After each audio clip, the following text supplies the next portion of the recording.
విమర్శకుల నుంచి వస్తుంది. సార్ ట్రంప్ అల్లకల్లోలం.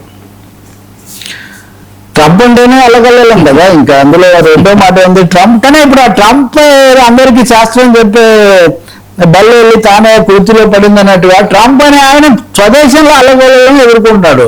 కాంగ్రెస్ లో ఆయనకు సంబంధించిన 3 బిల్లులు తిరస్కరించబడ్డాయి. ఒకటి ఇరాన్ యుద్ధాన్ని ఆపాల్సిందని తీర్మానం చేశారు, 4 రిపబ్లికన్లు కూడా ఓట్ చేశారు.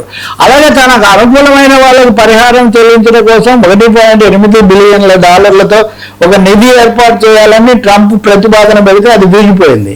అలాగే వైట్ హౌస్ లో చాలా ఖరీదైన బాల్ రూమ్ ఒకటి ఏర్పాటు చేయాలి కార్పొరేట్ల సహకారంతో, అది ఒక ప్రతిపాదన పెడితే అది కూడా వీగిపోయింది. ట్రంప్ తెచ్చిన 3 బిల్లుల్లో ట్రంప్కు వాళ్ళ కాంగ్రెస్ లోనే పూర్తిగా ఎదురుదెబ్బ తగిలింది.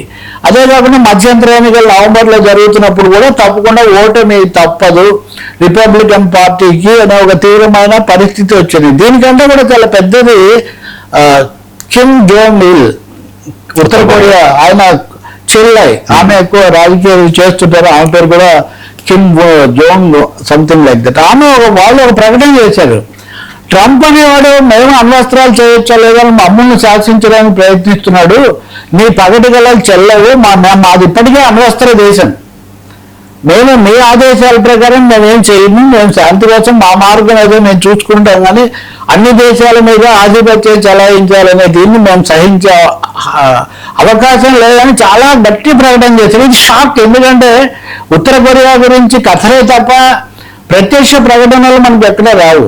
ఈ ప్రకటన రావడానికి వస్తున్న సమయంలో చైనా అధినేత షీ జిన్పింగ్ ఉత్తర కొరియాలో పర్యటిస్తున్నారు. ఇది కూడా చాలా కీలకమైన అంశం. కాబట్టి చైనా యొక్క పూర్తి మద్దతుతోనే ఉత్తర కొరియా అమెరికాను దాదాపు బాహాటంగా సవాల్ చేసింది. ఇది ట్రంప్కి ఒక పెద్ద షాక్ అన్నది ప్రపంచ దౌత్య నిపుణులందరూ కూడా చాలా ప్రకంపనలకు గురవుతున్న పరిస్థితి. మనం తప్పకుండా చెప్పుకోవాల్సింది ఏంటంటే నిన్నటితో గల్ఫ్ యుద్ధానికి ఇరాన్ యుద్ధానికి 100 రోజులు అయ్యాయి. అవును.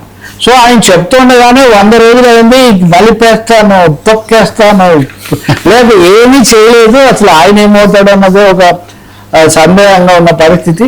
కాబట్టి ఇరాన్ మీద దురాక్రమణ 100 రోజులు ఇరాన్ నిలబడిందంటేనే ట్రంప్కు పరాభవం లాగా ఇది తయారైనటువంటి పరిస్థితి. కానీ ఈ సమయంలో ఇరాన్ సంగతి కాదు, ఇజ్రాయిల్ వచ్చి అమెరికా సైనిక వ్యవస్థ అయిన పెంటగాన్ మీద నిఘా వేసింది అన్న వార్తలు ట్రంప్ను షేక్ చేసి పడేసి, మీరేదో ఇజ్రాయిల్ తరఫున వెళ్ళి ఇరాన్తో యుద్ధం పెట్టుకొని ప్రపంచానికి అంతా ముప్పు తెస్తే ఆ ఇజ్రాయిల్ వచ్చి నీ సైనిక కేంద్రం మీద నిఘా వేసి నీ రహస్యాలు తెలుసుకుంటున్నావే, ఇదంతా మేడిపండు చూడ మేలమై ఉండి పొట్ట విప్పి చూడ పురుగులు అన్నట్టుగా ఉంది నీ పరిస్థితి అని అమెరికన్లు చీకొడుతున్నారు. ఇది పరిస్థితి. ఆర్థిక సంక్షోభాలు అవి మళ్ళీ మనం ఇంకోసారి చూడొచ్చు.